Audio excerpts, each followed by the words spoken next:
Welcome to a terrible football show. Hopefully you're having an incredible day today, whether if you're watching this live alongside of us, watching after the fact, or listening to it after the fact. Well, hopefully if you're listening to the after the fact, it doesn't take a week for the episode to come out. My bad, everyone, on 52. I didn't realize 52 did not get posted for the audio format. My fault on that one. But yes, no matter how you're watching or listening, we appreciate you so much. No Ricky today. Jacob will be here soon, but I do got Shane with me to start the show off. Shane, how you doing? How you feeling? Feeling pretty good, pretty good. Ready to get after it today? Yup, lots of stuff to talk about, That is true. And we're going to try to get your thoughts on everything that you want to chat about because Shane's going to be dipping out here soon. If the show's continuing on, whenever he gets back and what he's got to take care of, he may hop back in. But at the same time, it could be a faster show today. We'll see. You know, all we got is playoffs left. You know, but there is a lot to talk about there. There's a lot of stuff happening in the NFL, a lot of conversations. So get Shane's thoughts on that. I do have some points from Ricky that he wants me to shout out during the show. And like I said, Jacob will be here soon. But if you could, though, drop a like on the video if you're checking us out on YouTube. Follow us over at Twitch if you're watching there. Subscribe to the YouTube channel. Whatever the case is, we'd appreciate the hell of you for that. Use our referral link down below and check out some Rogue Energy because Black Cherry Lemonade is out right now. I'm waiting for my 12-pack to arrive, and I'm so excited. I'll do a taste test for you guys. This is my kind of flavor. I love black cherry, and I love lemonades. So this is my kind of flavor. I'm so pumped. And, of course, make sure to go over to H & Ink and pick up a jersey because they're sick. I know John just got the Gamesthetic jersey recently. I'm excited to check that out here soon. But, yeah, anyway, I'll go ahead and kind of turn down the music. We'll kind of jump into stuff. You know, there's other links down in the description below, everything that you guys need to check out. We got Steve in the chat. Steve, how you doing? How you feeling? Hopefully you're having a wonderful day today. Apparently, Shane, you're a little on the low side. I think that might be more on you than it is me because I got you bumped up over here. I mean, it shouldn't be. I haven't messed with anything like that. I got you more bumped up. So. Don't mess with my settings at all. Yeah, I got you more bumped up now. It may have just been like, you know, how, you know, you started. You know what I mean? You know, just, you know, on the mellow side. You know what I mean? Yeah, it could be. That Let me know if that that's might be what. better. Yeah, you Because sound I am talking directly into the you mic sound now. good. I'm not You're to the side. You sound good. I'm getting some good levels over here. When you get a cigar sponsor, I'm in, or a whiskey sponsor, and you are okay now. So it may have just been how you were talking into it. I don't know, but when you're in, you say now. In what regard are you in, Steve? Like you tell me, my friend. In what regard are you in? Please let me know. But yeah, we do have a lot to talk about today, playoffs and all. A lot of conversation here. You know, are we seeing the end of an era for quarterbacks? You know, coaches getting fired, coaches getting hired, and so much more. We also, a little plug here, we're also going to be having some of our mock drafts. Our 1.0 is coming out soon. I know Shane was saying that you already had one kind of lined up. So whenever you want to send that over my way with the new draft order and everything, any trade projections and everything, just, you know, I think we still have channels for it in Discord, don't we? Yeah, we do. Okay, Yeah, we yeah, do. fire them over there, and I'll get it updated for you and get it posted. We'll be posting that over at our website, sparky3.com. You can sign up for free or sign up $5 a month. Appreciate that support, as well as over at our Twitter at Terrible FB Show. I'm really excited for draft season. Really excited for draft season. A lot to chat about. But no, a lot to chat about with just this playoff weekend. We're, of course, down to the final 8. Man, what a weekend of football it was. And it went about exactly as I thought it would, you know, where I thought Monday's game was going to be an absolute snooze fest, and it was. I thought the two best games of the weekend was going to be the Giants and Vikings and the Jags and Chargers, and they were. Although, you know, for the Jags, you know, they had them in the first half. Not gonna lie, you know, that game was becoming a snooze fest, and it kind of turned it back on. Bengals and Ravens went about it exactly as I thought it would. Same thing with San Fran, Seattle. You know, Shane, do you have any surprises out of this weekend? You've been high on the Vikings for a while. How did they shock you, or was this a game that you went into like, yeah, I could see the Giants catching this dub? How you feeling about it? I mean, we've been saying it since like mid-year when the Giants were pretty good. That this team kind of reminds us of that Eli Giants team that went It's on and true. to beat the then undefeated New England Yeah. Patriots. So no, it doesn't surprise me. Does it? Does it break my heart a little bit? Yeah, because I mean, I had Minnesota in the NFC Championship game at one point this year. So I mean, it's a thing. Like, I don't necessarily think that it was all Kirk Cousins. For some reason, they haven't been able to stop the run all fucking year. And I think that kind of hurt them. Saquon went off for two touchdowns and pretty quickly. So I Hey, think even Daniel that Jones was a got over 75 rushing yards. yeah.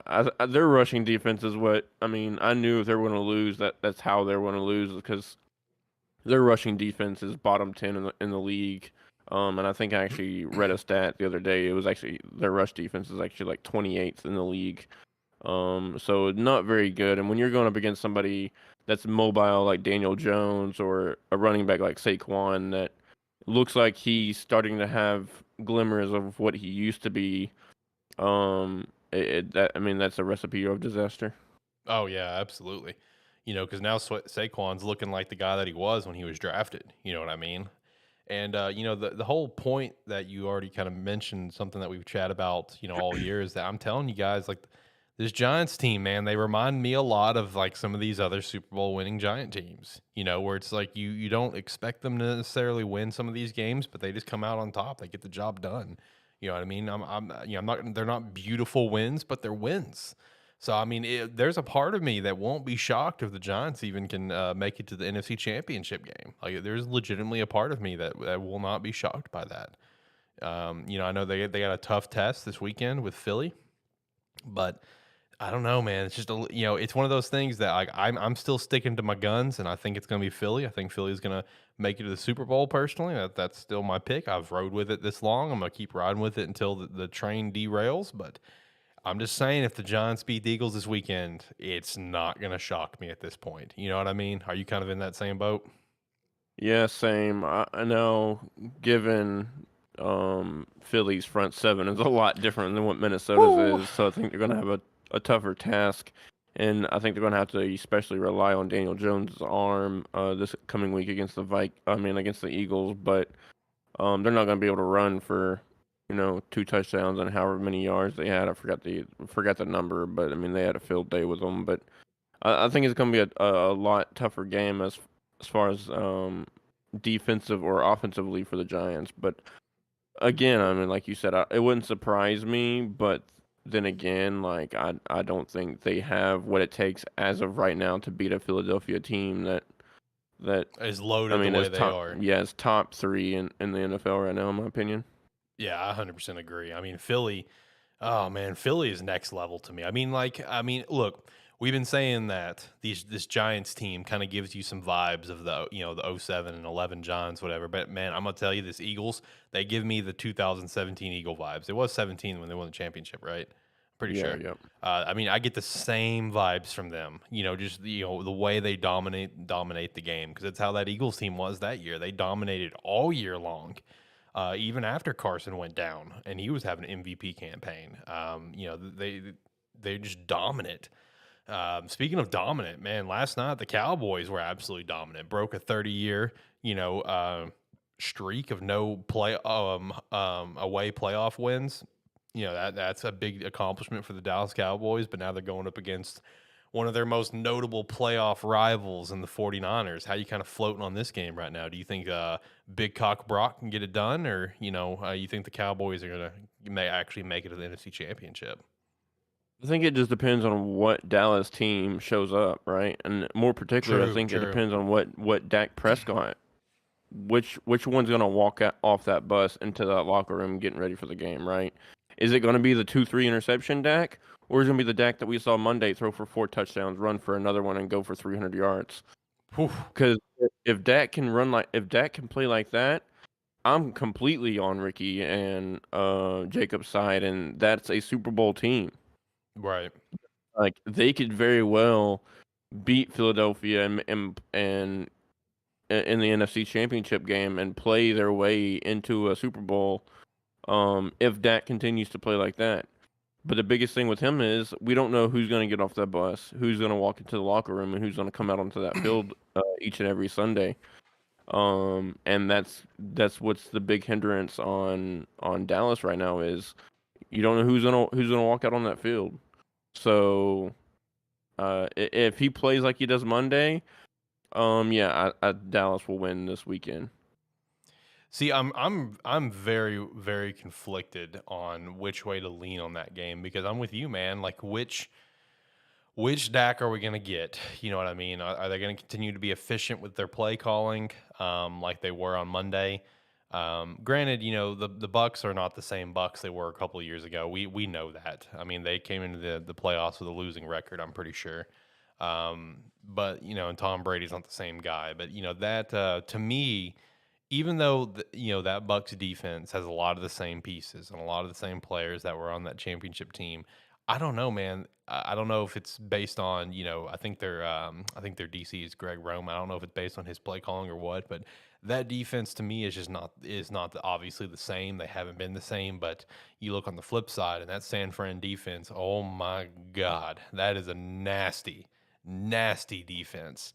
And man, I just going to San Fran, going to Levi's Stadium.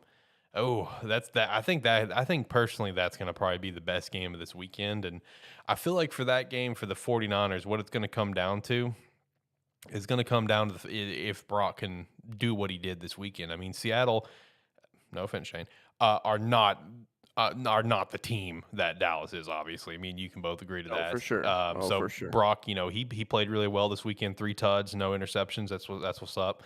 If he can do even 60% of what he did against Seattle, against Dallas, San Fran's winning the game, in my opinion. That defense is too good. As long as Brock does at least well enough, I think San Fran's going to win that game. But it also comes down to what Dak's going to do. I mean, if Dak's going to pop off and get multiple TDs, if that defense is going to show up again and stuff like that, then I don't know. Like I said, this is going to be probably the best game this weekend. I feel like for this sort of game, I'm not going to call it to the same extent as like Buffalo KC last year in the divisional round. That was a once in a lifetime event, in my opinion. I don't think we'll ever see anything like that again, to the extent that it was. But we're gonna get a hell of a good divisional game this weekend out of those two. A couple things that Steve threw out there is say that there is no way they beat Philly. I think he's referring. Did you say that Cowboys can beat Philly? Or are you talking about, or Steve talking about the Giants? I said if Dak shows up like he did on Monday, he could beat Philly and play their way into a Super Bowl. Yeah. Steve threw out there in Philly in the cold wind and probably rain. Philly will put up 40 on him. I don't know about that one. I don't know about 40. I don't know about that. I don't know about that. I think it'll be. I think Philly can definitely have a solid game. I'm not sure about the Philly thing. He does throw out there that Diggs will have 2 interceptions. Are you talking about this weekend against San Fran, against Big Cock Brock? I mean, I could see that. This weekend could be the meltdown of Brock Purdy, and if it's the meltdown, I still think that San Fran has a pretty big question mark going into the offseason about what to do at quarterback. I think that's still a pretty massive question mark, and if I'm a 49ers fan, I'm kind of in that boat too of like, where should we kind of go on this? Jumping to the AFC side of things, man, Jaguars, baby, what are we doing? I mean, had them in the first half. Oh my God, I was watching that game, pretty much the full game. We finished up Gamesthetic early enough where I tuned in about I think 5-6 minutes left in the first quarter, and dude, that first quarter felt like an eternity. Like it legit felt like an eternity for that first quarter. And Jacob is here. But man, that first quarter was the whole first half. I'm just like sunk down in the couch, defeated, rocking my 2008 Jaguars shirt. And I'm just like, this is the worst. This is terrible. But man, talk about a historic comeback though. I got to say though, Jaguars need to turn it on. They need to turn it on to have any chance against the Chiefs. If the Jaguars get down 2 TDs against the Chiefs, it's over. The Chiefs is not the Chargers. 2 TDs down, even 10 points down. If it starts off 10-0 in favor of the Chiefs, it's over in my mind. Like I don't know if this Jags team. While I love this Jags team, the future is so bright. I just don't know if they can come back from that personally. At least that's kind of my personal take. But I will also further hammer this. In my mind, I don't give a shit who actually wins it.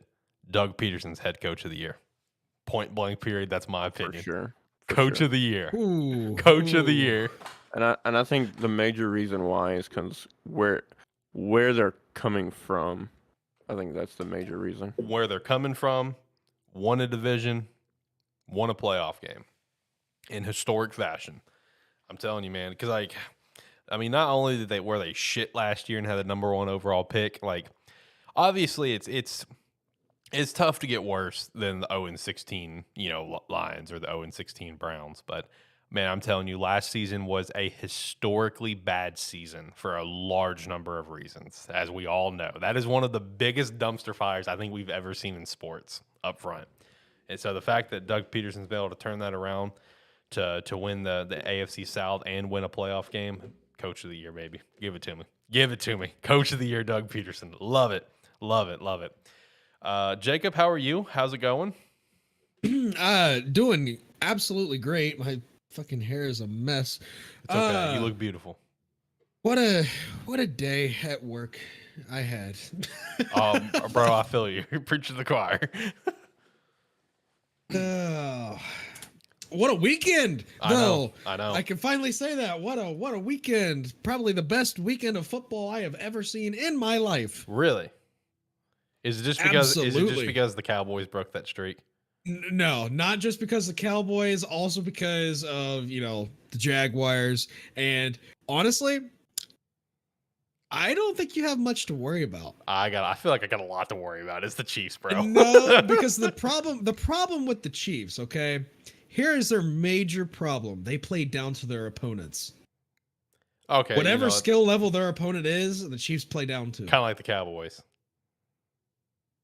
Yes. Yeah, pretty much. Yes. Pretty much. And I think that's going to be their downfall this time around. Also, real quick, Steve, whenever I said Doug Peterson Coach of the Year, you best believe I did not think about that man. I'm still standing by my statement. Doug Peterson Coach of the Year. You can kiss my ass. So he's throwing Nick Sirianni, who will probably actually win the award. I'm not dumb. It'll probably be Nick Sirianni, especially if he makes it to the Super Bowl. Mike McCarthy will be up there in conversation. Andy Reid will be in conversation, or Sean McDermott as well. I'm not dumb. I know who's going to actually win, but I'm in my mind, you're Doug missing Peterson. a big proponent. What? Missing like the guy. Which guy are we talking about? The guy, man. The guy. Brian Daboll. Oh, that's true. Brian Daboll is fucking the Giants, man. Oh man, the Giants. What like we were just me and Shane were just talking about them a minute ago. Like how this, like we've said before, this is just giving us, flashbacks to some of those championship teams led by, Tom Coughlin. We're getting the same vibe. Daboll is, easily, become. And honestly, let's pump the brakes here. There's multiple first-year head coaches this year that actually really impressed. You know what I mean? A lot of teams got it right with multiple coaches.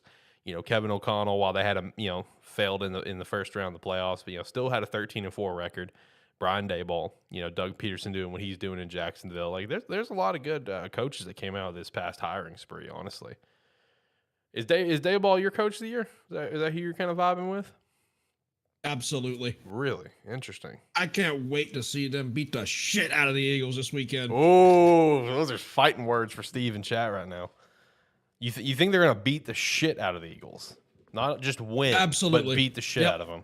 Beat the shit out of them by at least 2 scores. Ooh, this is spicy. Man, if that happened, Steve, I'm gonna grill you until the end of the earth, my friend. Just for shits.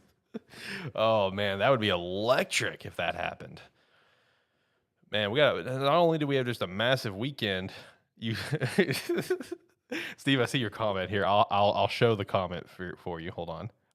For once, I finally got permission where I finally got the notification where I can give you permission to say something. I don't know why it tried to prevent you from saying that, but whatever.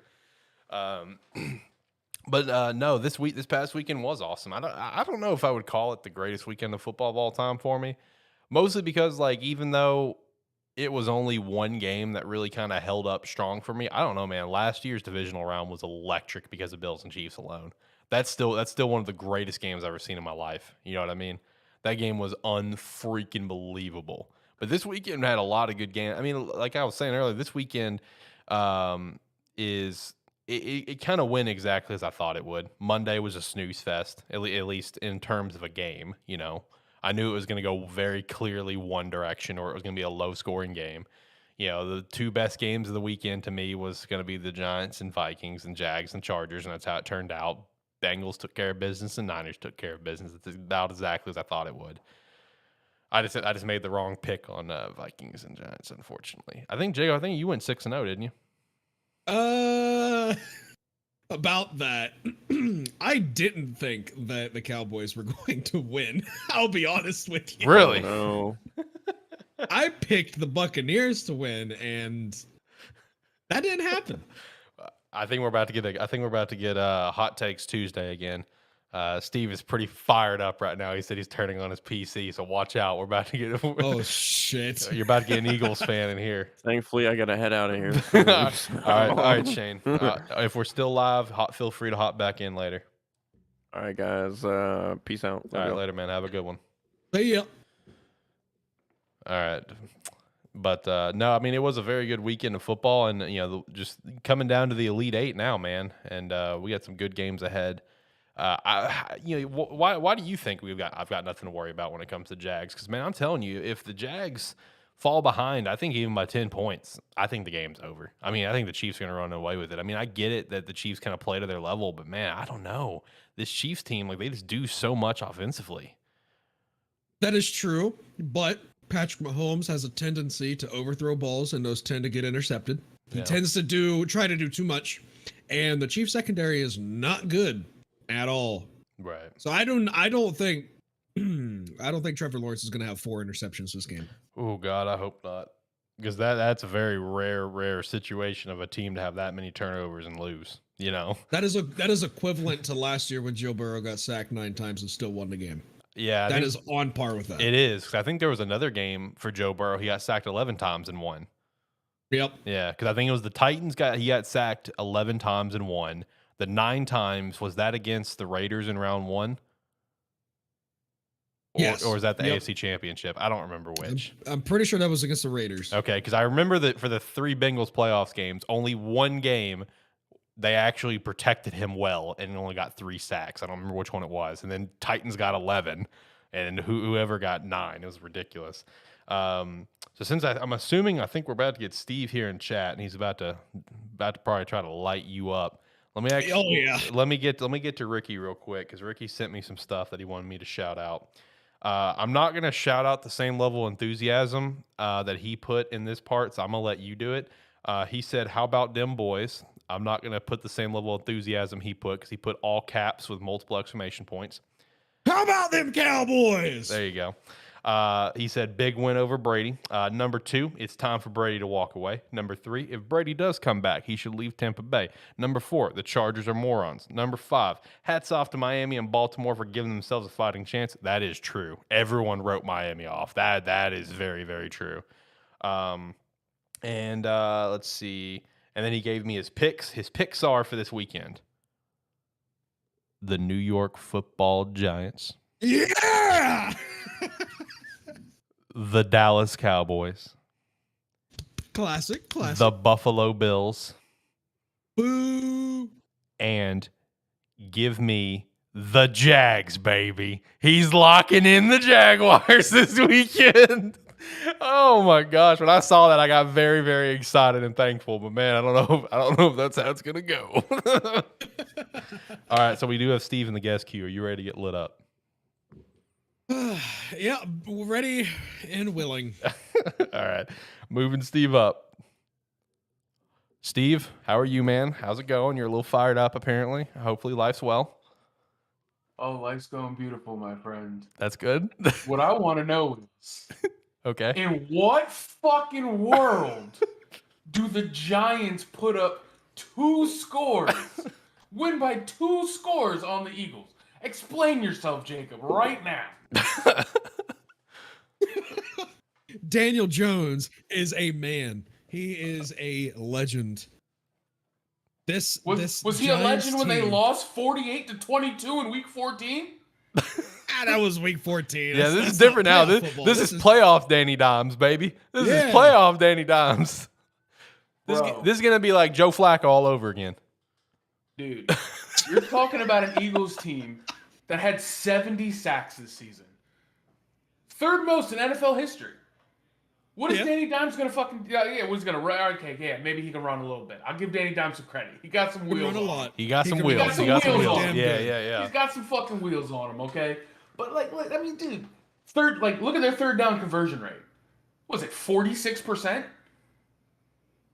Who's got the 3rd worst 3rd down defense in the league? Can we throw that out there? Anybody know? Can somebody look that up? I feel like you already have the answer.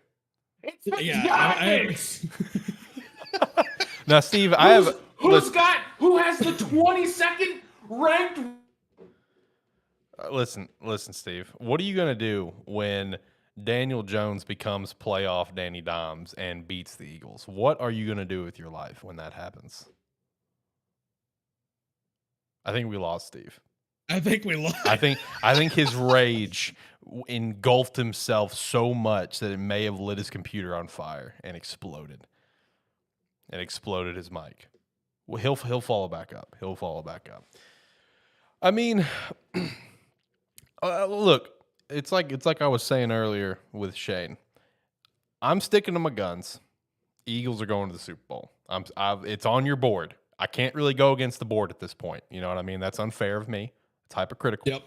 So I'm gonna stick with it. Eagles to the Super Bowl, but it's not gonna shock me if the Giants catch this dub this weekend. Like if I see that score, I'm gonna be watching the game probably.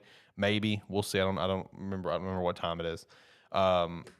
It's just not gonna shock me if I see if Brian Daboll, Big Dick Brian Daboll, and playoff Danny Dimes catches that dub and the Giants go to the NFC Championship. Like that's gonna be legendary if that happens. Listen, all I'm saying is you cannot even fathom the comparisons between the 2011 season when the Giants won the Super Bowl and this season. They're coming in as a low-ranking 9-7 team. The Giants in 2011 beat Atlanta, who was hot that year. They beat the Vikings this year, who were hot, like hot. True. Now they got the number 1 seed, Philadelphia Eagles. Well, take you back to 2011. In the divisional round, they faced the number 1 seed Green Bay Packers and beat them by 17 points. The Green Bay Packers, who was just coming off of a Super Bowl championship. I'm telling you, something's cooking. I think we're running it back with this Giants team. I'll be honest. Jacob, I want you to know that you just stabbed another dagger into Steve because he's also a Packers fan. Oh, Packers and Eagles. I have a retort to your red hot or whatever you just said about the stupid fucking Vikings. How were they red hot when they went stumbling backwards into the fucking playoffs? Hey, they had a great year though. They won. They had a great year this year. They had a great They had a great year, but they beat the Colts by 3 in overtime. Beat the Giants by 3. Lost to Green Bay by a fuck ton, and then beat Chicago. Whoa! Like, I don't like the way you said that. You had a little bit of a tone to that. If you want to go back, they lost to Detroit. They barely beat the Jets. They barely beat the Patriots. Hey, they were getting it done though. 11-0 in one-score games. Yeah, That's history. They were getting it done. Yep, that's history. They were getting it done. At the time, the Jets and the Patriots were still 40 to pretty 3 good to the teams. Cowboys. 40 to 3 to the Cowboys. Like, come on. Hey, Cowboys offense, man. The Cowboys defense. Lights out when they want to be. When they want to be. That's the thing. Sir. This is my hot take for this weekend. Yeah, hit me with the hot takes Tuesday. Jacob didn't get to experience it last week. So here's the hot takes Tuesday. Love it. We're gonna stick. So my first one is just on these games. Unfortunately, I'm sorry, Alex. The Jags are gonna get fucking utterly embarrassed by Kansas City. Honestly, I'm kind of scared that's gonna happen. I'm thinking they're gonna lose by 32. It will. Whoa! It's going to be a statement. I think Kansas City is putting out a statement because everybody's talking about Cincy, everybody's talking about Buffalo, everybody's forgetting about Kansas City. I think Andy Reid and especially Patty Mahomes and Kelsey are fucking pissed. Who in the hell is forgetting about the Chiefs? A lot of people are talking about Bengals and everybody's Bills. talking about Bengals and the Bills. Yeah, because it's the rematch. Because it's going to be the rematch. Yeah, true. But so I'm sorry. I think the Jags are getting blown out. I really do. Well, here's the thing, Steve. It's not going to shock me if we do. If we get blown out, it won't shock me. But honestly, I'll be real. It still won't shock me if we win. If we win, it's going to be a fucking close game. But I definitely could see a blowout happening because if the Chiefs get if they pull the Chiefs trap card on the field, if they have the Chiefs trap card laid on the field and they activate it and start turning it on like the way they do, I don't know if Jags are going to be able to keep up to that. I really don't. I really feel like last week was kind of a fluke with the Chargers. I mean, I know that I don't know, man. I feel like that was a fluke. Like, I really do. Like, that's historically where it's like that just doesn't happen often. Then again, we see what happens with Matt Ryan's career, but that's a different story, different day. But I'm telling you, if the Chiefs get going quick, it's gonna be a long day for the Jaguars, unfortunately. But I could see us also catching the dub. I could see us getting the dub. You guys have to understand. Okay, 2 things.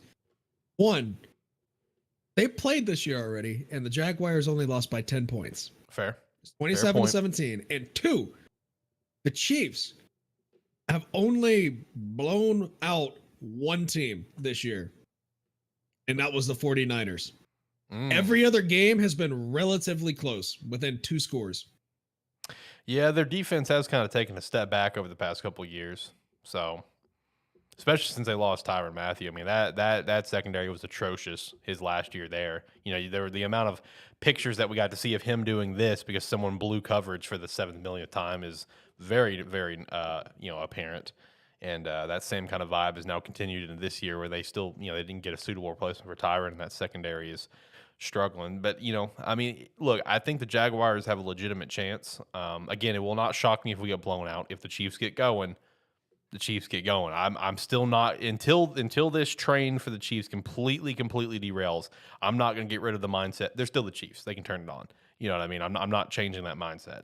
But I mean, if Evan Ingram gets going quick, Christian Kirk gets going quick, I mean, I think the Jags can pull off the upset, because this would be a massive upset if the Jags pulled it off. And man, Jags go an AFC Championship game.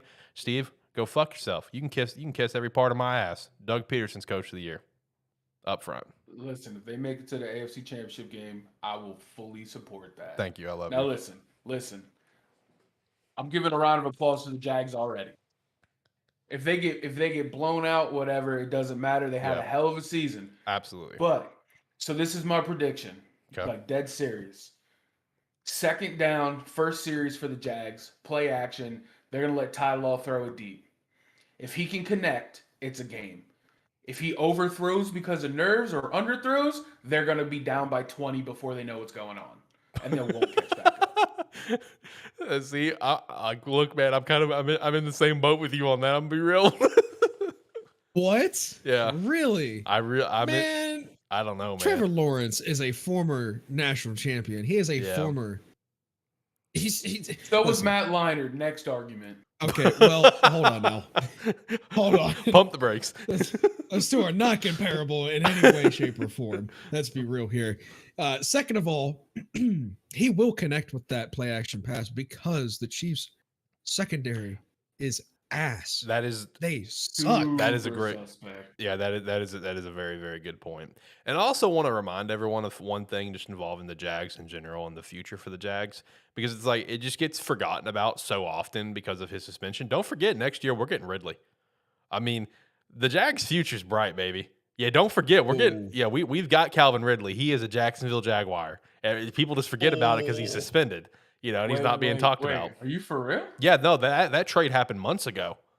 Oh, dude, that's so nasty. See, everyone keeps forgetting about nasty. it. Like everyone keeps forgetting about it because he's suspended, and he's also he's still active on Twitter. I've seen him post about celebrating Jags wins, but he's not very vocal. You know what I mean? Like he's not like causing up a ruckus. Everyone forgets about him because he's suspended, but he's a Jacksonville Jaguar right now, baby. Next year he's gonna be rocking a uniform. Let's get it. I'm ready for that. I'm very ready for that. I'm ready for that shit. Yeah. All right. So that's game one. Game two, hot take. I think the Bengals walk into Buffalo and they just put big dick on the table, and Joey Burrow is smoking a cigar in the locker room, looking over through the wall, X-ray vision at Josh Allen, telling him he can suck it from the back because their team right now is better. Wow. Fuck yes. Hell yeah. I mean, I'm sorry. I have zero faith in Buffalo right now. I have no faith in them at all. Everything that I've seen in the last 6 weeks from them has just, they're suspect. I get it. They're rallying around Hamlin and everything else. And, that's a very powerful thing where they could just rally on that. And then all of a sudden, there's your Super Bowl champions. But I haven't seen it. I haven't seen anything that makes me think that anybody on that team has that killer in them to do what they need to do to win. Josh Allen just throwing random fucking balls at the end of games and praying for Diggs to be there. He's out there somewhere. Patty Mahomes with Tyreek, it doesn't work that way. Right. This does bring up a good point, because when Tyler was on for ATFS 50, he kind of said the same thing, and he's a residential Buffalo Bills fan, has been since God knows how long.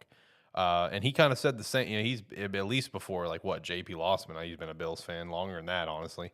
So he kind of said the same thing, where he's just like, this team doesn't look like the same team that it was last year. He doesn't think they're there yet, and that's coming from the Bills fan. So I don't think you're far off from this, because I can see what you're saying. Because also, Steve, to kind of back you up on this take, I'll be real with you boys. If the games worked out this past weekend where Jacksonville was going up to Buffalo, I'm putting money on that game that Jacksonville's winning up front. I would feel so much more confident going into that game than I do the Chiefs. I would have put money on that game that Jacksonville would have beat Buffalo. 100%. I was really hoping for that to work out, but alas, it did not. So I can pick up what you're putting down here. I pick up your vibe here. I'm kind of in the same boat. Unfortunately, it's on the board. I'm gonna keep riding my board, my board pick. I'm gonna keep riding with the Buffalo's gonna get the dub. But at the same time, Cincinnati, they have really shown something over the last few weeks that's really put them in a different, where it's kind of funny. You look back at whenever we were doing record predictions before the season started. First off, shout out to Ricky. He correctly predicted Jags were going to win the division, so shout out to him for that. But then, like all of us, me, him, and Shane, we all were in the same boat with the Bengals, where we thought they were going to struggle at times, but we thought they were going to be the same Bengals that we saw, but even better. You know what I mean? And that's exactly how it's been. They've been the same Bengals we saw last year plus some. So if Big Dick Joey Burrow goes in there and gets that dub, it won't necessarily shock me. It won't shock me if they end up making it back to the Super Bowl. I'll be real with you, it really won't. And even if they don't make it to the Super Bowl, if they make it the AFC Championship, Joey's going to be getting a fat contract here very soon. Oh, big time! They're going to need to take a few more loans out on their stadium in order to pay him. Yep. All right, Steve. What's your other takes on these games? What you got? All right. We're going to go with Dallas next. Oh, here we go. All right. Here we go. All right. Everybody knows I hate Dallas. I just can't stand them. Fair. Can't stand them. I'm sorry, Philly, but I think Dallas is walking into San Fran and they are fucking putting a beat down on the 49ers. I think I think they're going to win by 17 minimum. I think Purdy's throwing for minimum 2 picks. I think he is going to crumble under the pressure. And the simple fact is, though, this is what I was looking at. This is why I'm saying this. When you look at the last 6 games for the 49ers, Purdy struggled with edge rushers coming off his right side. Where do you think Dallas is sending their best edge rusher from? He's coming over from his right side now. Yep. He's going to struggle against that, and he has a habit of throwing balls over the middle near those hashes. They're going to have Diggs just playing zone over the middle, and just, I'm telling you, I think Diggs is going to have 2 picks, 1 for a pick 6. Ooh. I think it's happening. I think Diggs is coming out with a pick 6 and another pick. I really do. He's a feast or famine cornerback. You're either going to fucking burn him or he's grabbing that ball out of the air. And I think so true. Purdy's going to panic. He's going to throw it up. And I think Diggs is going to just hawk him. I really do. I think the 49ers need 1 to 2 more years with Purdy. Don't get away from him. Just fucking ship that scrub out of there, whatever his name is who got hurt. I can't stand him. He's garbage. Jimmy G out because he's trash bag too. Jimmy Hefty, that's what I call him. It's like a Hefty Garoppolo. Just get him gone with his lavender scent. Just get him out of here, fucking bum. But no, I think Dallas is going in there. I think they're putting an ass beating on the 49ers. I really do. I will say this. Watching the 49ers game from this weekend, I can see some of your takes that you're saying about Brock. Well, I love Brock, and I love the potential that we could see there from him, because you got to keep in mind, he is still a rookie at the end of the day, and he's going to make rookie mistakes, like you're kind of saying he'll make this weekend. But I saw the same thing out of this past weekend where, he had opportunities to hit Deebo Samuel in stride and just let him get some extra yards, and he goes for just fuck it, this dude's out there, and just throws the ball, and it goes for a potential, where it was almost interception. He does that same sort of mentality for this weekend. Trayvon Diggs getting a couple picks may not be too far-fetched. And all this is coming from an Eagles fan. Let's not forget that. Eagles fan hammering the Cowboys right now.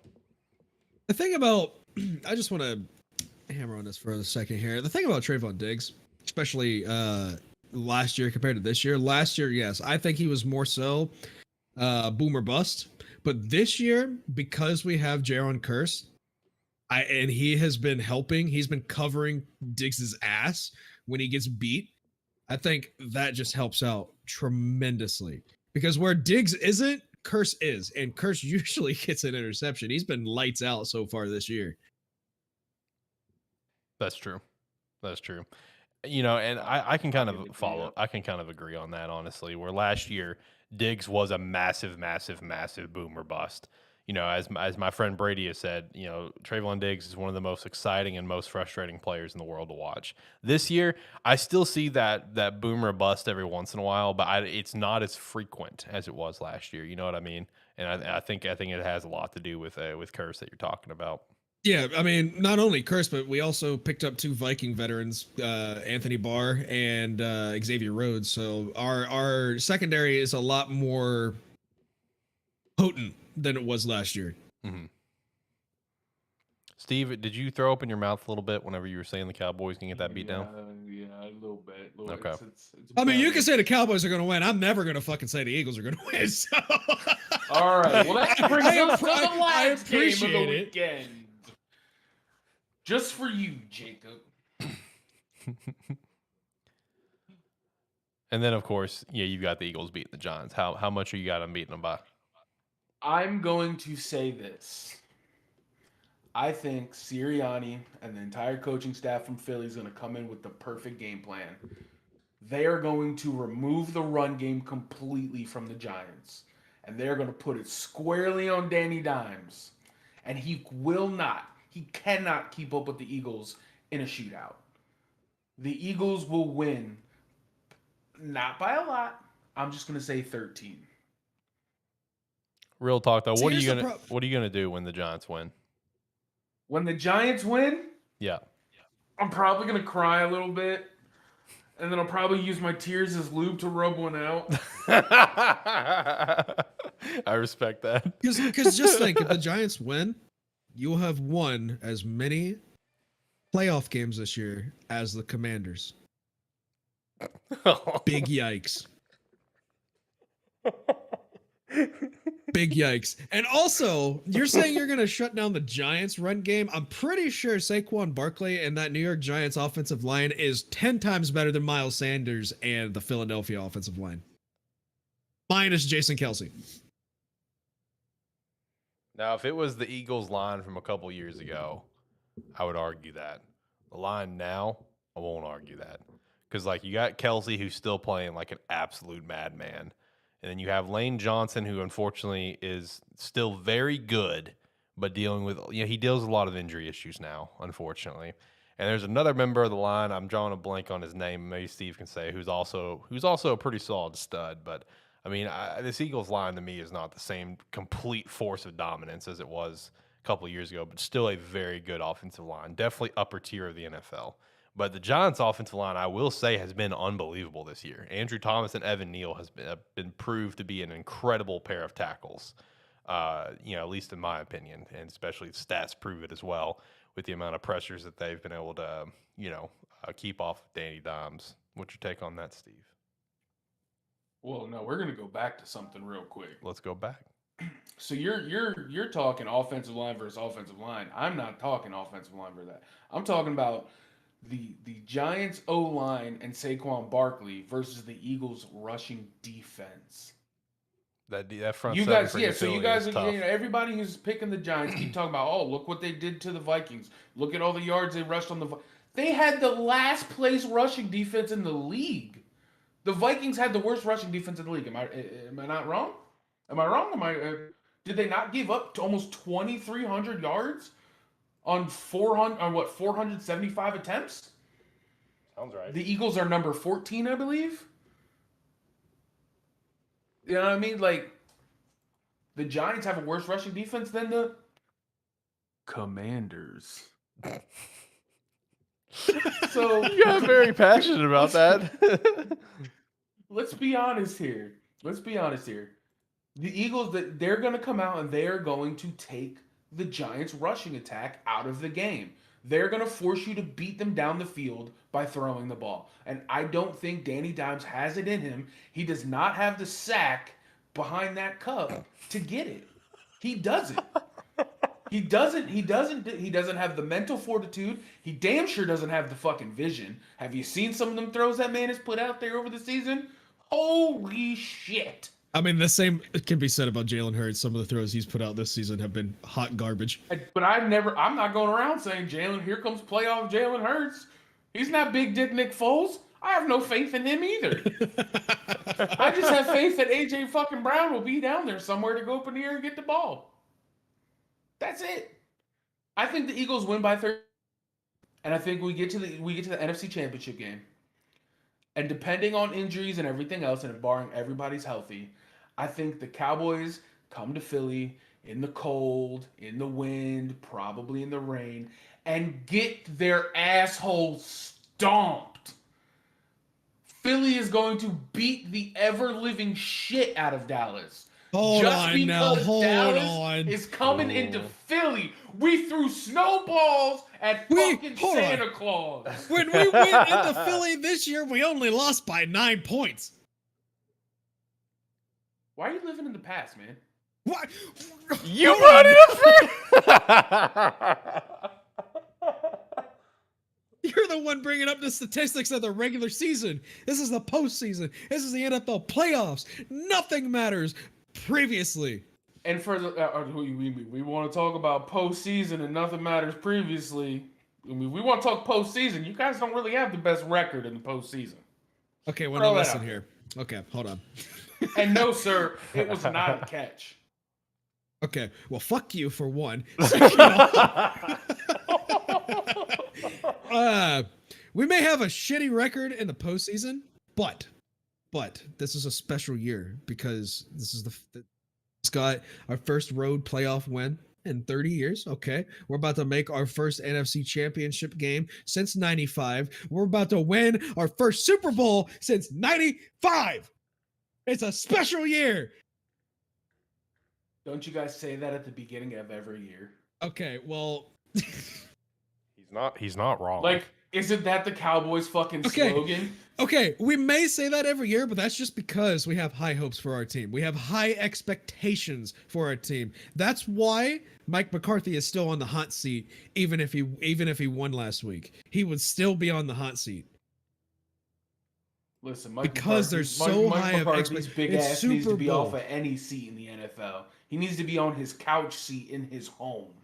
Hey, I agree with you personally. I mean, I think Dan Quinn or Kellen Moore should be the head coach of the Cowboys next season, but that's neither here nor there currently. Currently, we're talking about how them Eagles are about to get squashed by the Giants. Sir, those Eagles, I'm telling you. You'll make a friendly bet? Yes. If I lose... Speaking of friendly bet, you still need to get a Georgia hat. Yes, I do still need. Actually, that is on order currently right now off Amazon. Cool. It's a special. It's a special hat. You got a green hat. screen, Jacob? You got a green screen? I do have a green screen. Jacob, if the Eagles win next week, I want you to do this entire show with the Michigan Wolverines logo behind you. The entire show. Steve's a Michigan fan. Bro. And for the outro music, I need the Michigan Wolverines fight song. I don't know if I can do that. And you gotta hum along to it. I can sing it word for word. Surprisingly enough, I know their fight song. I mean, you're only human. Okay. If I win though, however, if I win, you get to choose of either one of two things, okay? One of two things. Either one, straight down the middle of your face, one half will be navy blue, one half will be silver. Or you got to get some temp dye for your hair and temp dye it navy blue. So I'm not gonna temp dye my hair because it's against my religion. So it will be the paint. All right, sounds good. You got yourself a deal, my friend. All right, navy blue and silver, or navy blue and red. Gotta do silver. You hate the Cowboys more. Yeah, this ain't Halo, man. This ain't red versus blue. Okay. And we want a nice picture for the Discord server. Absolutely. Oh, I'll come in this motherfucker live on camera. It will be my profile picture. Bet you can see the studio. The one and only time he would ever come to studio. Because I live too far, he says. Yeah, I don't like driving to Little Rock. Let alone wherever the hell you are. That's fair. It's not that far. All right, Steve. Do you have any more hot takes? Do you have any takes on Tom Brady or anything? One more hot take. One more hot take, and it goes back to what we were talking about last week. Okay. So once I came down from my high, I did some thinking. Did some ponderings. Did some pondering. Did some soul searching. Good. I like to hear that. So, you know, Get some soul food. Cliff out in Arizona, which, by the way, that man is a straight G. One-way ticket to Thailand. Fuck you. I'm not. Fuck you. I'm not coaching. Pay me my money. Basically. I'm gonna go hang out with the lady boys. He got a 7-year contract, man. Like before, like I don't blame him. Get the fuck out of here. No, You're good. Straight gangster move. I love it. But Sean Payton's going to the Cardinals. The Cardinals are going to trade D-Hop to New Orleans for the rights to Sean Payton. Right? Now listen here. That does make sense. But now listen here. This is the hot take. D-Hop going, Michael Thomas gets released. D-Hop goes to the Saints. Aaron Rodgers leaves Green Bay, goes to New Orleans. Ooh, okay. I mean, that's a lot of weapons there. That is a lot of weapons there for him. Chris Olave, you'd have D-Hop. I feel like they would even somehow keep Michael Thomas and have Alvin Kamara as well. Nah, they're releasing Michael Thomas. If they don't release Michael Thomas, they're stupid. They're just dumb. Is it too much of a cap hit? I haven't looked at his contract. I don't give a shit if it's a 1 penny cap hit. Get him out of there. Are you just saying that because he's a former Ohio State player? No, I'm saying that because his foot is made of fucking glass. Okay, well that's true. Yeah. Fucking guy has like 3 good years and everybody totes him as one of the best in the NFL. Yeah, no, you're not. Well, he did have one of the best NFL quarterbacks of all time. Yeah, true. And now that he doesn't have him, you see what happens. Oof. Well, he doesn't have one and he still doesn't play. Yep. Because, you know, my foot hurts. Glass foot, like, yeah. Fuck out of here, dude. Anyway. I don't know. That's all I got for this week. I had some more I was pondering, but I'm going to hold on to those. I got to see what happens this week. And do you have anything that you want to throw out there involving Tom Brady? The only thing I want to throw out there for Tom Brady, and if some way, somehow Tom Brady ever hears the show and hears my voice, you're 45, about to be 46 years old, or 46, about to be 46, however fucking old you are. Shut the fuck up. Go retire. Enjoy your money. Spend time with your kids, you deadbeat dad piece of shit. and reconcile your marriage. And then look at people in the eye when you're wearing your Armani suits or whatever designer bullshit you're wearing while you're sitting on a yacht saying, yeah, I put my dick in this. Your life. Nobody gives a shit about you anymore. You won 7. Just fucking mosey on. He should have fucking left. He threw away his marriage to get knocked out, one and done in the playoffs. Yeah, one and fucking done. I called that now. Fucking like week 4. So if anybody can get this to Tom Brady, tell him that I said that he can fuck off and he needs to retire. I do agree. I hope he retires, but it won't shock me if he doesn't and like goes to the Raiders or something, because the Raiders apparently want to go all in on him. Yeah, I'm gonna hard disagree. I don't think he should retire. I think he should. I think he's done. No, I don't think he's done. He nearly threw for 5,000 yards this year. He's definitely not done athletically wise. And when you average, how many attempts did he average a game? A fuck ton. What, like 46, right? Over 60 just in the playoff game alone. Yeah, no, he does. He does average a lot of attempts, you know, and as we. Well, that's just because the Buccaneers don't have a run game. They don't. Yeah. I don't think he should go to the Raiders. Listen, you're borderline tarnishing your legacy at this point.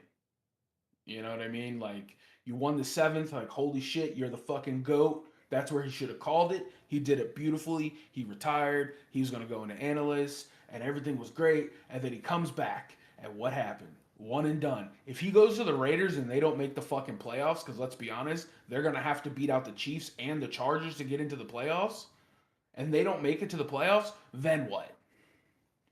I will say, hey, I'm going to throw out this. You can call this my hot take for Hot Take Tuesday, okay? If Tom Brady goes to the Raiders, all right, and Tom Brady can muster up whatever he can, you know, and still, you know, which, you know, to credit Jacob's point, he did almost throw for 5,000 yards. But If he goes to the Raiders, and let's say he's still the same Tom Brady that we've seen flashes of in this season and stuff, Raiders are going to the playoffs. Mark it down right now. Because that Raiders team is better than the Buccaneers team. Mark it down right now. They have a bet. I love me some Mike Evans. Chris Godwin's not bad. I love Julio, but Julio's washed. You have one of the best receivers in the game right now. You have Josh Jacobs, who they do need to re-sign, who, you know, just people can try to talk shit about him, but you can't. This man is a first-team All-Pro. First team. Fuck everyone else. This is the man. This is the dude. You have one of the best tight ends in the game. You have a really solid defense with a front seven. Josh McDaniels may fucking suck, but let's both be fucking real. Tom Brady goes in there. He's the head coach of the Raiders, not Josh McDaniels. Let's be real on that. You know, I understand what we saw out of the Raiders out of this year and stuff. That's because Josh McDaniels fucking stinks. You know, if we see Tom Brady go to the Raiders, Josh McDaniels is about to be the Adam Gase to what he was for Peyton Manning up front. That's gonna be Brady's team. There is going to be 3 teams that are going to be fighting for Brady and Rodgers this offseason. It's going to be the only 3 teams, and it's going to be either the Raiders, the Jets, or the Patriots. I could wholeheartedly see a Brady Belichick reunion. Last ride, one last dance for the right. And also, I bet Steve's kind of happy you said the Jets because he plugged that last week. Aaron Rodgers to the Jets. Gonna throw a butt fuck ton of money at him. Oh, absolutely. The owner even said that he's willing to pay so much fucking money for a quarterback. So man, Aaron Rodgers following in Brett Favre's footsteps. Exactly. And then he'll retire and then unretire and go to the Vikings. Wow. So I just have one quick question though. Drew Brees' last season, right? Was it 2020? Sounds right. Yeah, 2020. What did he play? 12 games in that season? Yep. And didn't he throw for like 3,000 yards? Almost like almost 3,000 or almost 4,000 yards, and people were still saying he's washed. That sounds right. And they finished with, I believe they finished with do they have a winning record or losing? No, they won the division. They won the division. So Tom Brady didn't win the division. He just knocked him out of the playoffs. Yeah. So, but here's my question then. Why is it Tom Brady we can say he needs to keep playing because he had a good season, but when Drew Brees had a decent season and won the division, he was washed, he needed to retire? All right, look, now there's a very distinct difference in those two. While I definitely think Tom Brady should retire, you know, I think we see those moments of you could see where the age is catching up. Up front, I don't think anyone can argue with this. Drew Brees, his arm was literally gone. That was a fucking noodle arm. Like that was Peyton Manning's. That was Peyton Manning's last year all over again. Brady, while there are moments of like, okay, it's not the same GOAT that we've seen before, but he's still got an arm. This man can still sling it at his age. Shout out to TB12, I guess. I don't know. But Drew Brees, man, in 2020, that was 2015 Peyton Manning all over again, 100%. I think there's a distinct difference between those two, personally. That's my opinion. I mean, my only point is you got, I don't know, man. Tom Brady, dude, like, I hate the dude, but I also don't want to see the GOAT tarnish his legacy. I feel that, yeah. And like this season, he threw 733 times. 733 attempts. No running attack, I swear. Of course you're going to throw for almost 5,000 yards when you throw the ball 733 times. Yep. It's crazy to me. Yeah, and that's also why I do believe that if the Raiders manage to actually get him and they re-sign Josh Jacobs, I think the Raiders can make some damage. I really, really do. Because like I said, in my opinion, if that happens, Josh McDaniels, he is now Adam Gase to what he was to what Adam was to Peyton Manning. That was Peyton's offense. Adam can't claim shit. That was Peyton's offense. We all know it. We're not stupid. And it's going to be the same thing. This is going to be Tom doing his thing. He's got Hunter Renfrow, Devontae Adams, Darren Waller, and Josh Jacobs if they re-sign him. who again is a first-team All-Pro, and they would be stupid not to re-sign him. But it's the Raiders, so I mean, what do you expect? But I mean, if he goes to the Raiders, that actually happens. Like, look, I'll say it up front. It won't shock me if the Raiders win the division over the Chiefs. It'll be a competitive division, like we thought it was going to be this year. But I won't shock me. What we thought this year could potentially be for that division, that will be next year if Tom Brady goes there. Okay, I'll concede a little bit on this if he goes to the Raiders, but there has to be one set of circumstances that has to happen. They have to keep the run game going with Jacobs. Absolutely. You have to turn Waller into a chip block up the seam tight end like Gronk was. You have to. I think he can make that change too. Yeah, he needs that. Yeah. He needs that. And you have to limit him to 500 attempts in a season. I think that's the only way that happens. I'll even level with you more. If they don't re-sign Jacobs and get Brady, that team's gonna fucking suck. We're gonna see the Bucs this year, but in Vegas all over again. So I'll agree with you on that. They got to Jacobs is the key piece of this to me. You re-sign Jacobs, you get Tom, competitive ass team. Let Jacobs walk, get Tom, team's dead. Sorry, Raiders fans, your team's dead. It's over.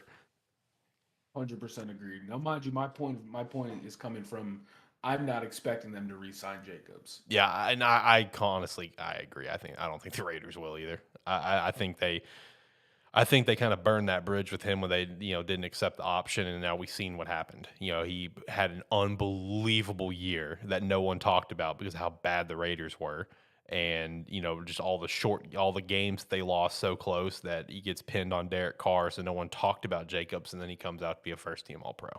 Like, come on, man. When it comes to the All-Pro stuff, for any, casual fans listening or whatever, you guys got to keep in mind, Pro Bowls don't mean a fucking thing. Like, they don't. Pro Bowls are fucking stupid. All-Pro, that is the real honor. And don't get me wrong, Pro Bowls are important for younger players, special teams players, and stuff like that. Don't get me wrong. But when it comes to these vets and stuff, Pro Bowl don't mean a damn thing. You can get people into the Pro Bowl because it's just a popularity contest. People just because they know that guy's name. You know what I mean? But All Pro, that's where it's a little bit more legit. It's kind of like what we talked about in college football this year, Jacob, if you remember, where it's like AP is kind of a crock pot full of shit. CPF is the one that we're going to kind of look for more. Now, granted, they were a crock pot full of shit this year. Different story though. But it's the same sort of vibe. Pro Bowl, whatever. Congratulations, you made a Pro Bowl. Looks good on the resume. But All Pro, that's what's up, man. That's what's up.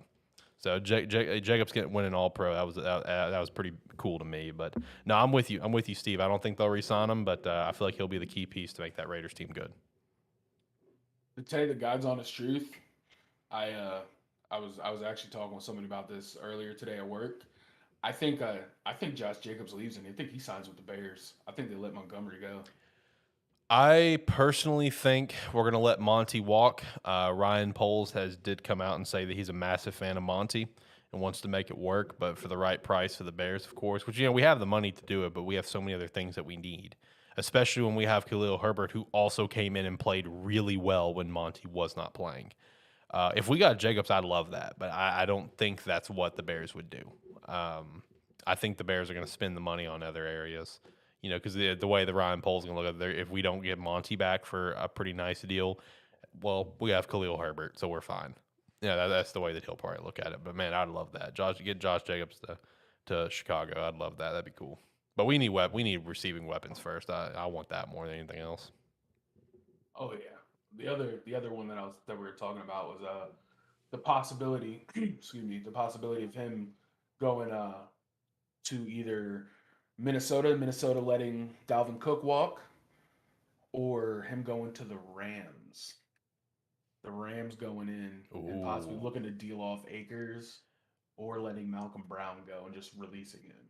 I mean, Sean McVay coming back into the fold, Sean McVay coming back in the fold, not retiring. I could see them making a swing to try to get Jacobs in there. I could see that.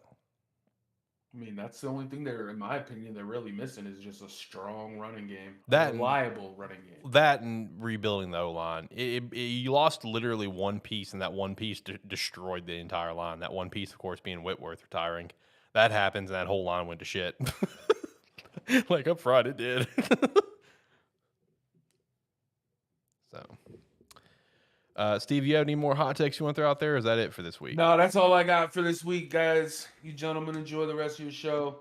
I'm gonna stay tuned. You'll see me talking shit in the chat. I bet, man. Well, I appreciate you for hopping on. We'll follow up next week. We have a lot to talk about next week. I appreciate you guys having me. And Jacob and Ricky, when you hear this, the Cowboys fucking suck. Of you too. Man, he is like your natural enemy. Eagles fan, Michigan fan. He is your natural enemy.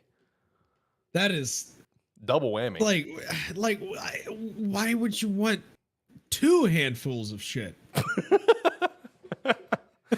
I mean, you could say the same thing about me. Look at my teams, man. Hey, okay. We're on the rise. We're on the rise, but well, we've been two piles of shit for a while. That is true, but hot take. I think the Jaguars are in a better position than the Eagles are going forward after this season. I think the Jags are in an unbelievable spot. I'm so excited for it. I really am. Like like it's really like I've said before, it's really weird for me to feel like both my favorite teams in NFL are in like good positions for the future. And honestly, the same thing for college. Both my top two favorite college teams are both in good positions for it's weird. All four of my favorite teams are in positions it's bizarre to me. It's very bizarre. The stars are aligning. I know. They're aligning. For once. Oh my God. It's been a long time. It's been a long road of pain. Jacksonville's going to be Super Bowl champs. Hawaii is going to be I can't finish that. Yeah, I'm sorry. No, it's fine. We'll never make it that far. Maybe if we ever, maybe one day, especially since 12-team playoffs coming, maybe one day. Yep. Maybe. I mean, hey, think about it. We got as high as 10, under Colt Brennan, rest in peace, during his time. We got as high as 10. We got blown the fuck out. We got blown the fuck out in the Sugar Bowl versus Georgia. Got blown the fuck out. But hey, it's possible. It could make it to the playoffs one day. I mean, we got the 10. That'd be playoff contender. Come on. Like, it's possible. All you have to do is just win the Mountain West and you'll be good. Basically. Now, future's bright. I was about to say something. Shit, what was it? Lost it. It's gone. It left my brain. Yeah. Are you ready to do some mock drafts here soon? Are you pumped for that? Oh, absolutely. I love me some mock drafts because I have some pretty good hot takes. Ooh. And a lot of my hot takes usually, at least within the last few years, have turned out to be true. Ooh, okay. Well, I got that nice spreadsheet set up, ready to go. Any trade projections you want to do, just make sure to let me know, and I'll type it in the comments. Oh, there's going to be quite a bit of trades, including... Yeah. Hey, honestly, I'll be real with you. I'm going to be honest. I see the Bears trading twice. I'll be very real. So? I think so. I think You think out of the first round completely? No. We're not trading out of the top 10, but we're going to trade twice.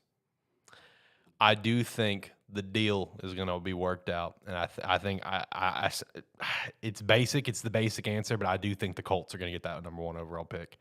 The Colts are desperate as fuck. Chris Ballard's on the fucking hot seat. I mean, he is on the hot seat. He should have been fired. He is going to dish anything he has to get above the Texans and draft, Bryce or CJ, which I think is still Bryce, even though I think it's Bryce just because the general conceptions that I've seen from teams and from the league. But I personally like CJ Stroud more than Bryce. It's my own opinion. But I think Bryce is going to be an Indianapolis Colts. The Bears go down to 4. I think CJ goes to Houston, which honestly, I gotta be real with you, involving that whole back and forth between me and you. I'm gonna be real. Not only do I think he was considering to come back to Ohio State because he could have gotten a really good NIL deal, which would have been around the same money as that. I don't think he wanted to go to Houston because I think he knows the writing on the wall that he's probably going to Houston. I'm gonna be very real with you. I really think. I mean, let's be honest. Look what happened with Andrew Luck. He came back. He did not want to be a Carolina Panther. That organization was a dumpster fire. Cam turned it around. Shout out to him for that. But that was an dumpster fire organization. But I think... You think they're going to pass up Bryce? Who? Texans. No, I think they're going to gun for that number 1 overall pick. They need the number 1 overall pick to try to get him. The Texans and the Colts both naturally need to assume that Bryce is going to go 1. So if they want Bryce, they have to get that one overall pick. So I could see the Texans making some serious moves to try to get to number 1, but I don't know what the Texans could give to entice the Bears enough to get to number 1, because not only would, in my opinion, should the Bears want picks, they should also want some players. And the only things I could see them getting from the Texans would be like Lamry Tunzel. I could see that happening, but Tunzel also wants a new deal that resets the tackle market. That's the downside there. And then maybe Brandon Cooks as well, who wants out. He doesn't want to be part of a rebuild, but that's not a superstar receiver. He's good, very reliable, good receiver, but we need a superstar. We need a stud, whether if it's through the draft or whatever. So I think the Colts are going to end up getting the number 1 overall pick, because in my mind, Chris Ballard is much more on the hot seat, and he feels much more on the hot seat than Nick Caserio. I know it's kind of a little bit bold, but the expectations were so high for Indy, and Chris Ballard-led team has fucked up the quarterback position time and time again. I feel like the pressure's so much more on for him than it is Caserio. So honestly, it wouldn't shock me if the Colts gave up like the 4th pick, a 2nd-round pick, next year's 1st, next year's 3rd or 4th, Pittman and Buckner. It would not shock me if that happened. I think they're desperate. Ooh. I think they're freaking desperate. So, but back to the 2 trade thing. Bears at 4 will either just get Will or Jalen, depending on what Cardinals do at 3. But I would not also be shocked if they entertained a phone call from Vegas or Carolina, depending on what they do in free agency at quarterback and trade up to get Will Levis. It depends on what they do. If Vegas gets Tom Brady, obviously disregard that. They'll probably get someone later in the draft. But Carolina, if depending on if they want to run with Matt Corral, depending on what this new head coach wants to do, I mean, it wouldn't shock me if they want to try to jump ahead a little bit to try to get Will Levis locked in. Because I was looking at that. Because in my mind, even though they drafted him last year, I'm not going to lock in the fact that Atlanta is going to be locked in on Desmond Ridder. I'm not going to lock that in. I like Desmond. I like Desmond a lot. But Carolina, in my opinion, would want to try to jump above Atlanta. In my mind. In my mind, that's what they would want to try to do. So I think the Bears could trade twice in the top 10 for going from 1 to 4 and maybe 4 to 7 or 4 to 9. But hey, that's going to be a hell of a haul. That's going to be a hell of a haul. So I'm here for it. I'd be cool with that. Because even at like 7 or 9, the Bears could still get like Paris Johnson Jr. from Ohio State. Could get the drawing a blank on his last name, but the dude from Northwestern, that tackle as well. He's projected to go top 10 right now. You get some O-line help. Even could get just a wide receiver at that range that would be acceptable. You know what I mean? So I'm here for it. I'm here for the double trade. I think it's a possibility. I really do. Spoiler alert. I have one team that I think is guaranteed to trade into the top 10. Ooh, here we go. And it's not a team that people would think of right off the bat, because they're not really flashy when it comes to the draft. They usually trade out of the first round 9 times out of 10. You gonna say who I think you're gonna say? Who do you think I'm gonna say? New England. Absolutely. You think they're gonna get up into the first, in the top 10? I mean, I think it's not a high jump, so it's possible. It's not a high jump. I think it'll either be Atlanta or Philadelphia that trades with them. Yeah, Philadelphia at 10. I could see Philadelphia taking a nice little haul for that. What do you think they're going to trade up for? You think it's going to be a quarterback? You think it's going to be Will Levis or something? I don't think it's going to be a quarterback, because I'm still banking on them getting Tom Brady this. You think they're going to give up on Mac already? I don't think they're going to give up on him, but I think they're going to bench him for a year. I think they're going to allow him to learn more under Brady. Right. He's just too expensive to give up on already. Right. No, I think they're going to try to go for one of the top O-line. Like Paris Johnson or the dude from Northwestern. Yep. Let me see if I can pull up a big board. Peter Skowronski. I was thinking his first name was Peter. Yeah, that dude was there for it seems like forever. Yeah. I mean, he's a stud tackle. I mean, honestly, I'm pretty excited to get into the more draft talks and stuff, because I mean, we've got a pretty solid big board with Will Anderson, Jalen Carter, Bryce, CJ, and Tyree Wilson, Miles Murphy kind of leading the pack. Will Levis coming in there. Quentin Johnson, he declared as well. Paris Johnson, Joey Porter Jr., shout out to him. Jordan Addison declared.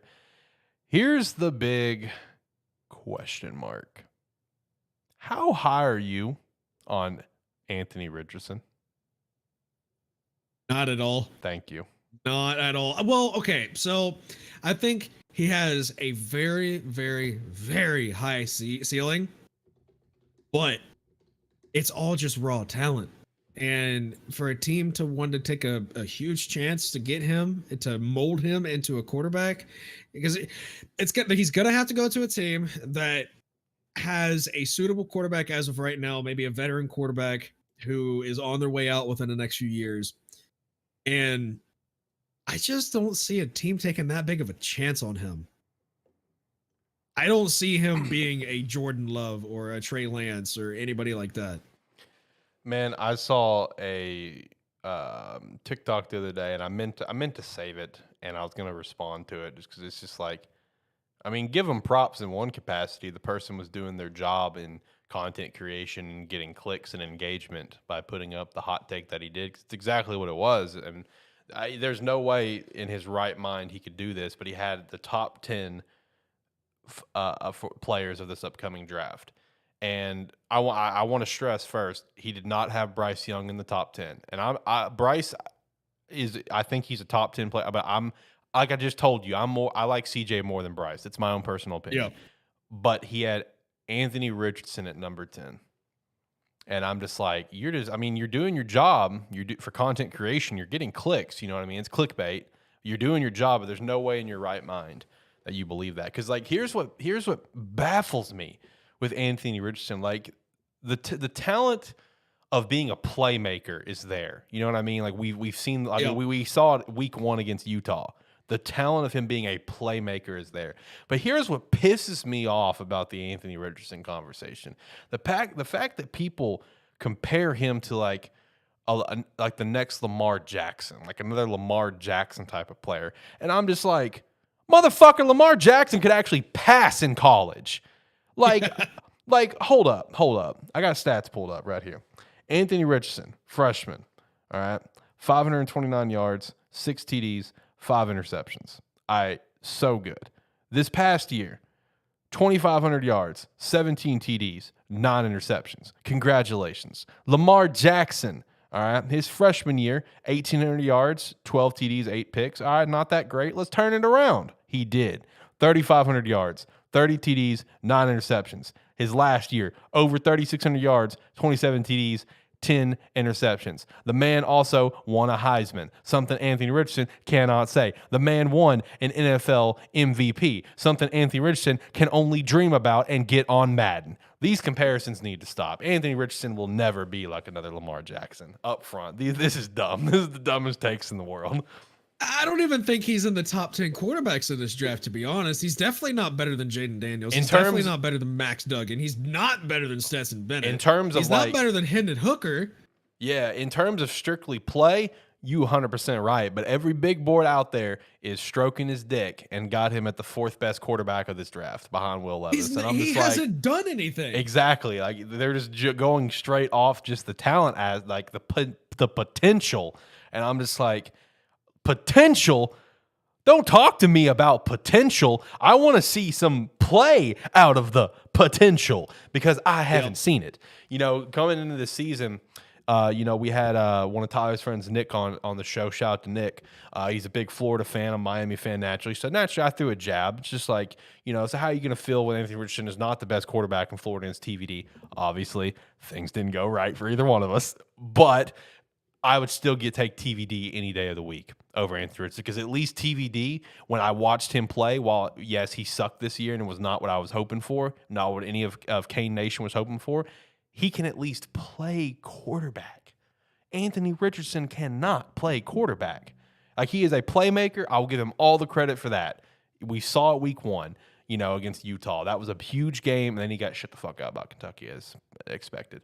But, like, I don't know, man. Like, you just named multiple quarterbacks in this upcoming draft that are significantly better players than Anthony Richardson could hope to be and are going to be better NFL pros. I'm not going to say they're going to be NFL superstars. It's always going to be, situational. Situations are situational.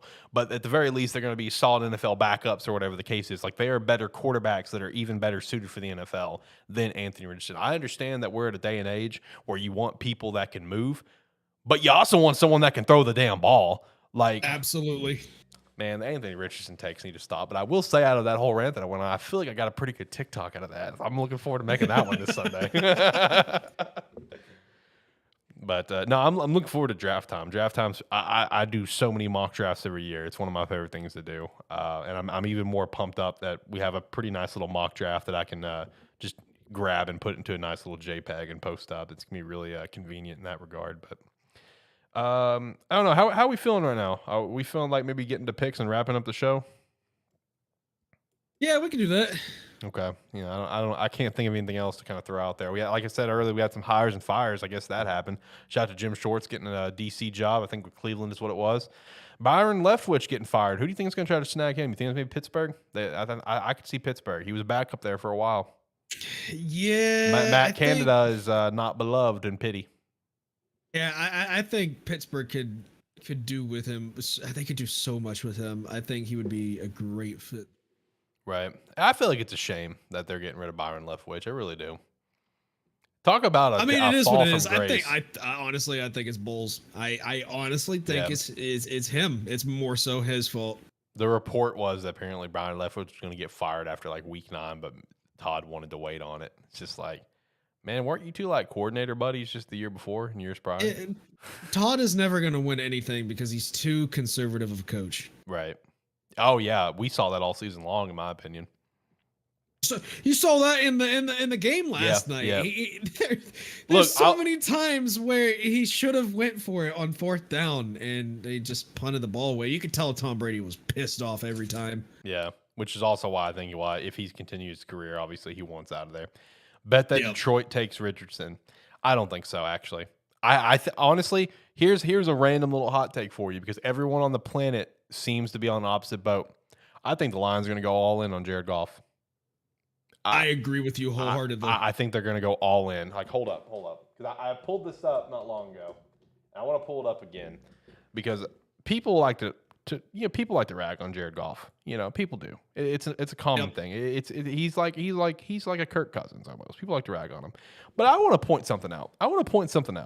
That this man, the last time he threw an interception, last time this man threw an interception was week 9. From week 10 on, this man was throwing TDs, and that's it. Granted, didn't get anything in the Green Bay game. That was a tight game, tough fought game. They won on the ground thanks to Jamal Williams, which also I think they're going to go all in on Jamal Williams. DeAndre Swift is no longer going to be the number 1 as we start seeing into season. It's going to be Jamal Williams, which I love. Jamal Williams is such a cool fucking dude. Just because he's a big anime fan, he's very vocal about it. I just think it's cool. But no, like seriously, you look at these games, right? The last time he threw a pick was against Green Bay in week 9. He went 2 TDs a pick. Then after that, Chicago, 1 TD. After that, nothing, no TD, whatever. But then after that, 2 TDs, 2 TDs, 3 TDs, 1 TD, 3 TDs, 3 TDs. No picks on any of those.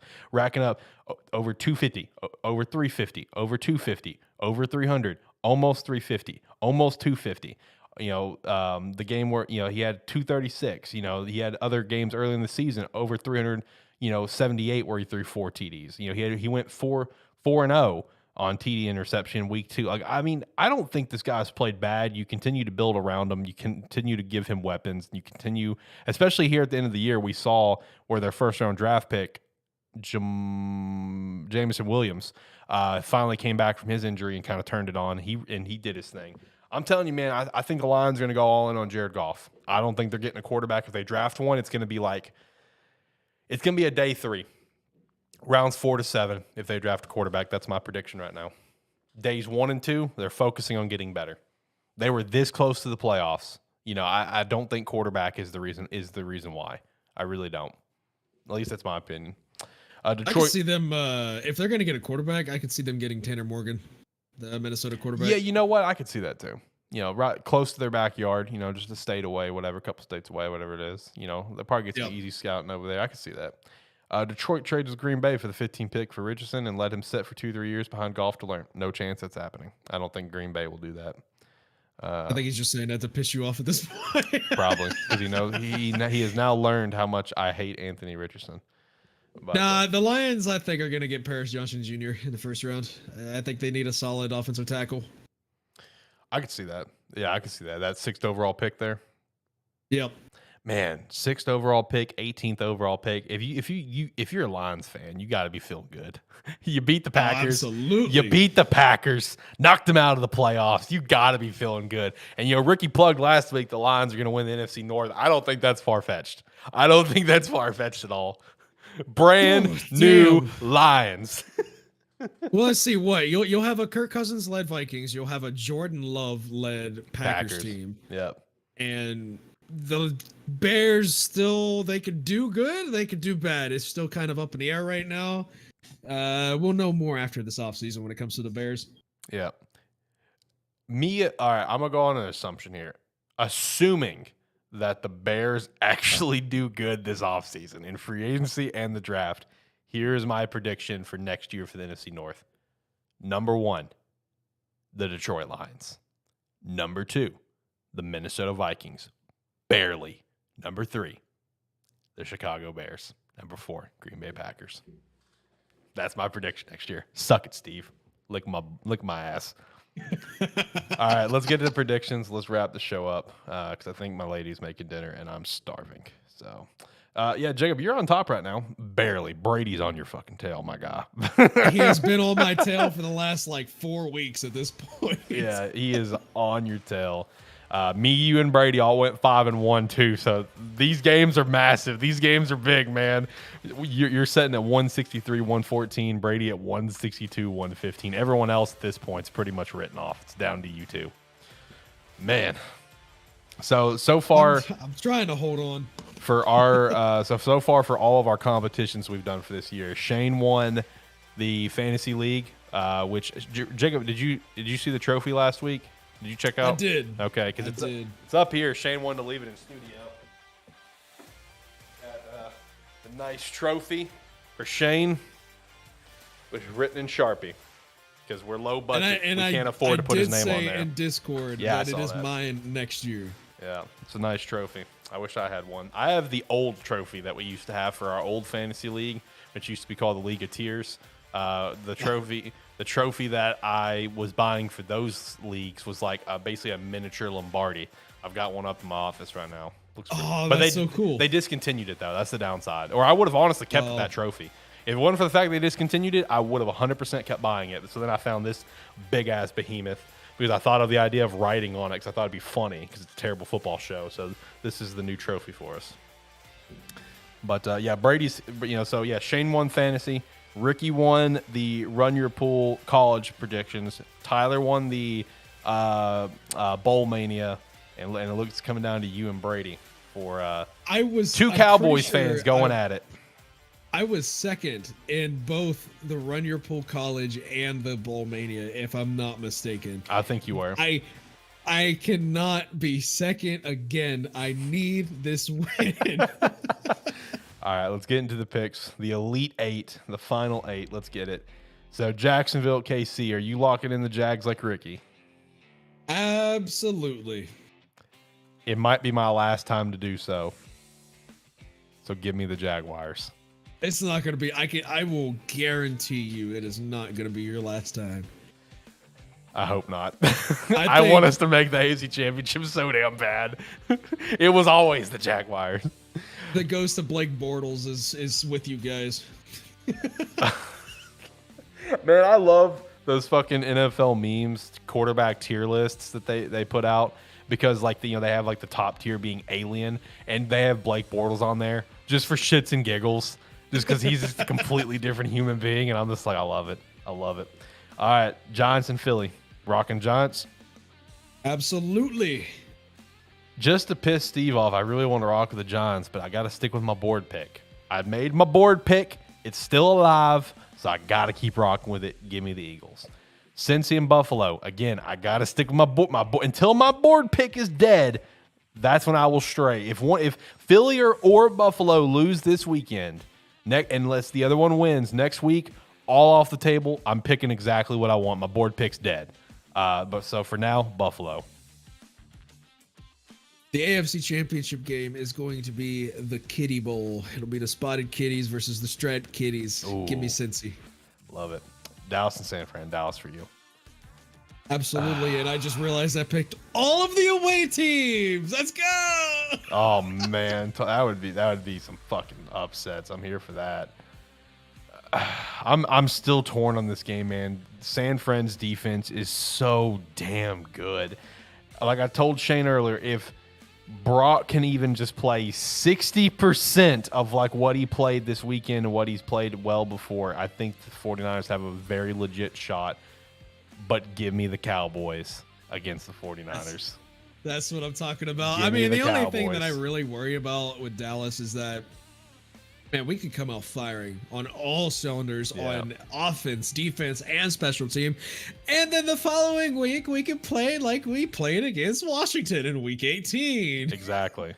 And that's the question is what Cowboy, it's like Shane was saying that earlier, is which Dak are you going to get? Are you going to get the Dak that comes out and throws multiple picks, or you get the Dak that puts up like 5 TDs like he did yesterday?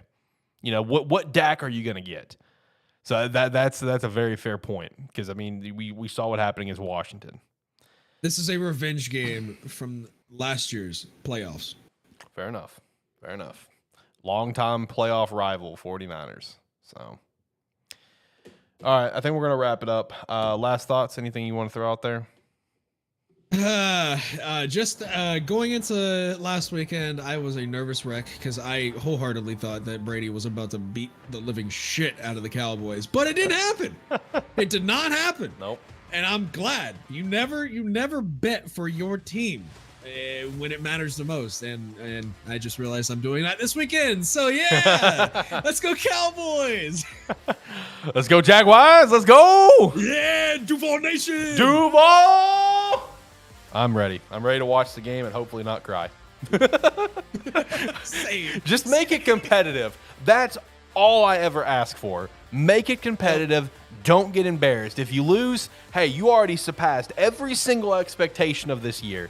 Just don't get blown out. Just make it competitive, and I'm going to call that like, hey, good job, Jaguars. No one thought you'd make it this far. Victories. Yeah. Moral victories. Exactly. All right, well, that's going to be it for the show here today. Shout out to Steve for popping in. Shout out for Shane for starting the show. Shout out for Jacob. Shout out to Ricky, who could not make it. He had shit pop up. We're back next week. Next week will feel a little different because I won't be in studio. I'm traveling next week. I'm out of town, but I'm bringing the equipment with me. The show's going on. I've already bought a new bag to bring my Rodecaster with me. I got a mini PC over at that desk that's going with me. I got an extra monitor over there. I got extra mics. I got extra cameras. It's all coming with me. We're going to make it happen. It's all going to come down to the hotel internet, though, so fingers crossed. You're going to have Ricky internet. Hold on. Well, actually, you know what? I do have a really good hotspot, so I will do that if I have to. I will use my hotspot. So the show is going to happen next week. We'll just see how good it's going to be. I pretty much run everything through a browser anyway, through Restream now. So I think it should be fine. So we'll be back next week, talk about how these games went this weekend. Make sure to go check out some Rogue Energy for the Black Cherry Lemonade. That came out. I'm so pumped for it. I just got the notification during the show. Mine will be here like Thursday or Friday, which happens to be also while I'm out of town, so that kind of sucks. But I will do a taste test reveal Saturday morning, and I'll put it up on TikTok at Sparky3Official. You can give us a follow. Appreciate that. Actually active on TikTok for the first time in forever when I should have been active like a year plus ago. But hey, we're here. Better late than never, you know. Absolutely. We're here. Absolutely. Exactly. All right, guys, until next time, have a good one. See you.